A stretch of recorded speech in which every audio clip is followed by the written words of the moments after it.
David, he struggled with that because he understood that I can't respond from the rear. Even when he did it, did you check out what it says? It says that his conscience, verse 5, began to bother him.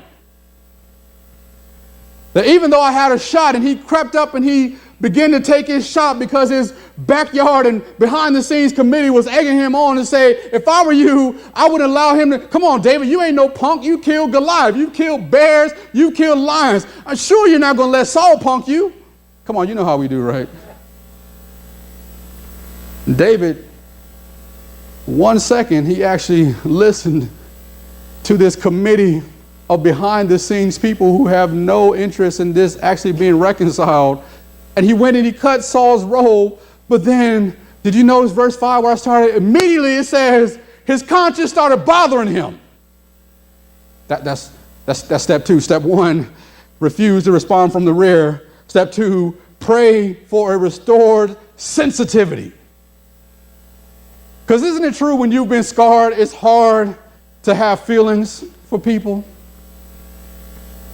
Come on now, when I've been hurt, I developed some calluses and some scars around my heart that makes it hard to bury the hatchet. And so at some point, whether it's the person or a situation, I stop feeling anything for them. And sometimes we just need to pray that God will renew in us a right spirit. God, clean up my heart so that I still am able to value people's lives. I know that they hurt me, and I know that this happened 5 years ago, and I'm still scarred. But here's what I want you to do, Lord. Help me to learn how to feel again. Because some of the reason why it's easy to hurt people is because I've become so scarred that I'm no longer sensitive to when I'm sinning. Okay, I'm not going to get a whole lot of amens on that. But isn't it easy to do immoral things when I've been hurt so bad that I'm no longer sensitive to how it messes with my own conscience or messes with my own integrity or messes with my own character? When I've been hurt, it's almost like anything goes.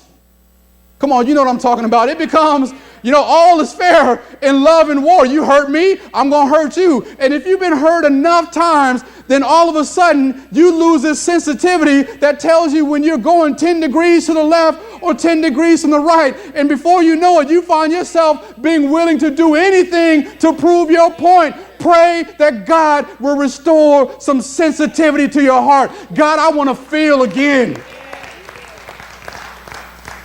Because I've been hurt so much that I'm liable to do anything just to prove a point.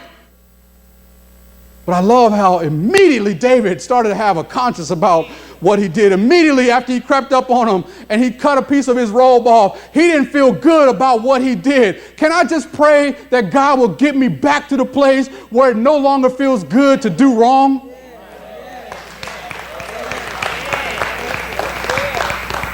I mean, I just need to pray. Maybe I'm not preaching to you, maybe I'm talking to myself, but sometimes, come on, let's be real about it and don't take this the wrong way. Sometimes we need to understand this. Sin, sometimes it can be fun. Y'all looking at me real spiritual and holy. If it wasn't, you wouldn't do it. The problem is there's a price to pay. And sometimes, come on now, sometimes talking bad about people behind their back, sometimes it feels good. Y'all laughing. I'm telling the truth. You know you like it. Talk about him, her mama, everybody. You talk about their dog, their cat. Just bad-mouthing everybody. Cats, roaches, everybody in the house. I don't like none of them. I hate them all. I hope they all die. But sometimes if we're not careful, doesn't it cause us to no longer realize that doing wrong shouldn't feel good? I mean, when I've been hurt the way that I've been hurt, when you've been hurt the way that you've been hurt, sometimes it scars us so bad and it makes our heart so hard that we're not even sure that we're beginning to be sensitive about the fact that the stuff that I'm doing, no matter how justified it may seem, is wrong. I'm so messed up that wrong starts feeling right. But David, instantly, he starts to have a conscience about it. Saul probably deserved everything he has coming. but it doesn't feel good what I just did. And the person who hurt you, they may have to pay a price for what they've done to you. But it shouldn't feel good when you feel like you're the one who has to do it. Sometimes we got to get back to the place where I'm uncomfortable with doing the wrong thing, even though it feels good. I'm uncomfortable with cutting his robe. I'm uncomfortable with continuing to talk about this person behind their back. And sometimes we just need to ask God to renew in me a spirit where I learn how to feel, so that even though this person may have to pay the price, I don't feel good about hurting them. See, real forgiveness is taking place when you don't feel good if that other person hurts. That's good right there. That's good right there. Because there's a part of me that wants to feel good that you're doing miserable. Even if I didn't do it, even if it's not at my hand, just to watch something go down in your life that may shake you up a little bit, there's a part of my human nature that wants to feel good about it. But God, help me to not feel good when somebody's doing bad.